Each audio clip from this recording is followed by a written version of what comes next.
This is the Volkswagen Tayron. It's the company's latest SUV. It's going to be available in both 5 and 7 seat configurations. It sits above the Tiguan but below the Touareg in the range. It's about 4.77 meters in length. So it's closer to the Touareg in terms of overall length than the Tiguan is, just to give you an idea of where it's positioned. In many ways, it's easy to see this as a replacement for the Tiguan Allspace, but it's a little bit more distinctive now.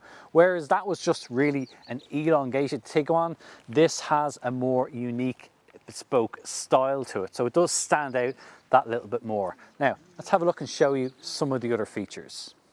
At the front, the first thing you'll probably notice is that it has an illuminated Volkswagen logo. We've already seen this on the refresh of the Golf range.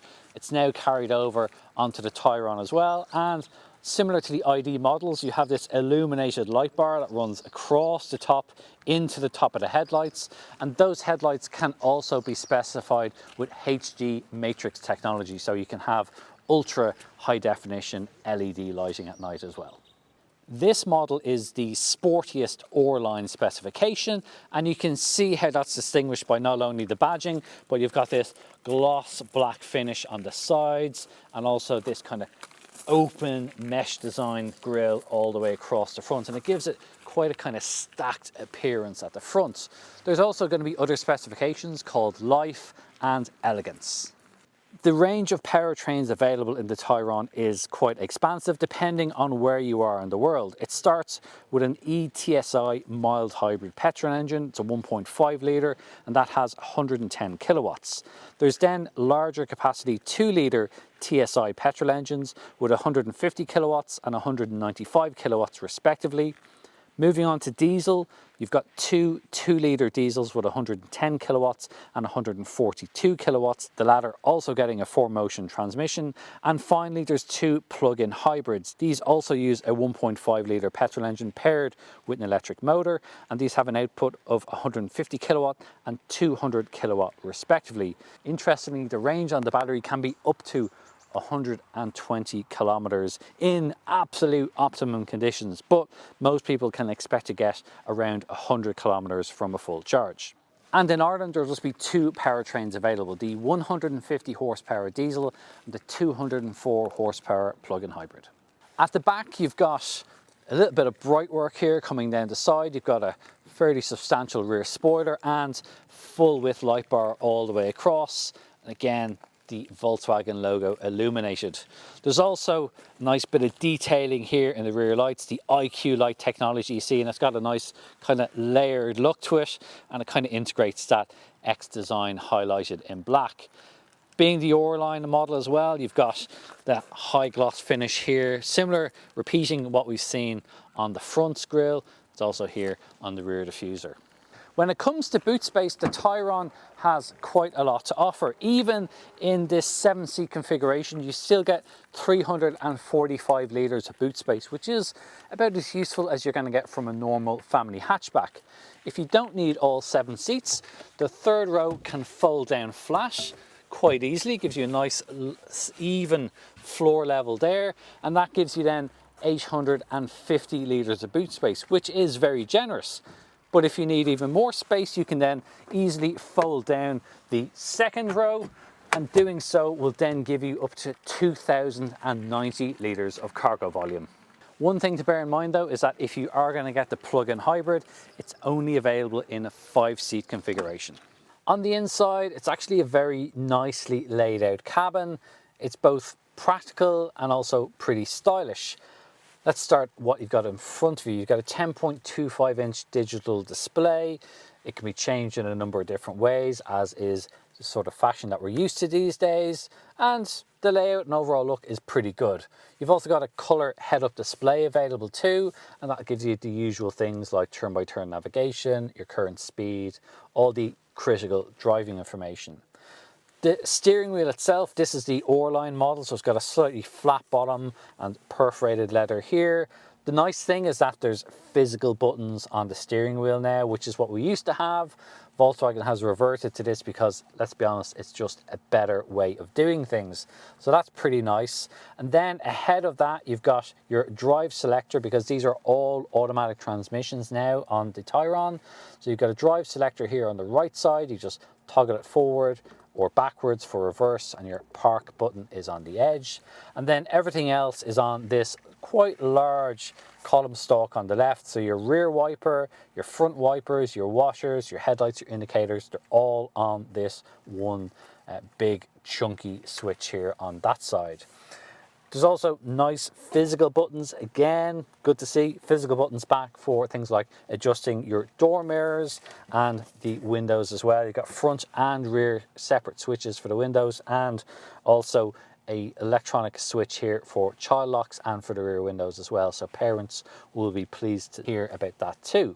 The center console is quite a clear design, partly because the drive shifter has moved up here, and in its place you've just got this quite nice rotary dial on the center next to your electronic park brake and your engine start. The center console then has more storage here. Underneath the armrest you can lift that up. You've got a couple of cup holders in there, more storage area here, and then in front you've got this nice little rubberized shelf.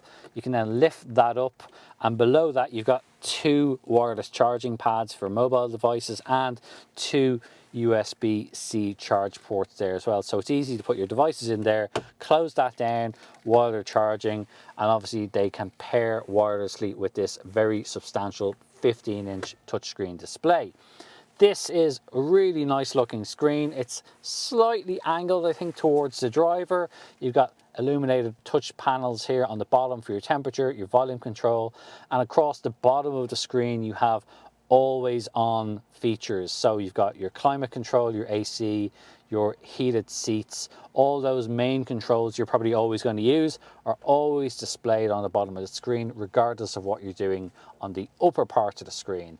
At the very top you have, again, further shortcuts to the main car controls, to the driver assistance functions, and to the different mode settings as well. So again, easy to access the things quickly when you need to. You're not going through menu after menu. And of course, as I mentioned, you can wirelessly pair things like Android Auto or Apple CarPlay. So you can have your favorite device, your favorite apps up here on the screen as you want it. There's also a bit more detail. So even though this is just a fascia panel here, it's actually illuminated, so it gives it a little bit more detail, and it's a nice mixture of materials. As I said, this is the O-line model, so you've got some nice kind of suede-like material here. You've got a little blue line running through it, some contrasting stitching, and a little bit of silver work here as well. So it all does look quite nice, and the seats as well also deserve a mention. They're quite a sporty looking seat. These have the OR logo there. You've got the blue outline here, a bit of blue piping, similar with the center design, and also the front seat can accommodate an ISOFIX seat, as can the middle two rear seats as well. Even in the rear, there's plenty of space for adults. For example, I'm of pretty average height, I'm 5'9", and I still have plenty of headroom, and that's even taking into account this large tilting panoramic glass sunroof that includes a blind as well, so you can close it over if you don't want to have it open. Now, middle seat is always a little bit of a bone of contention in these cars, but it's wide enough that an adult will be able to fit in here relatively easy.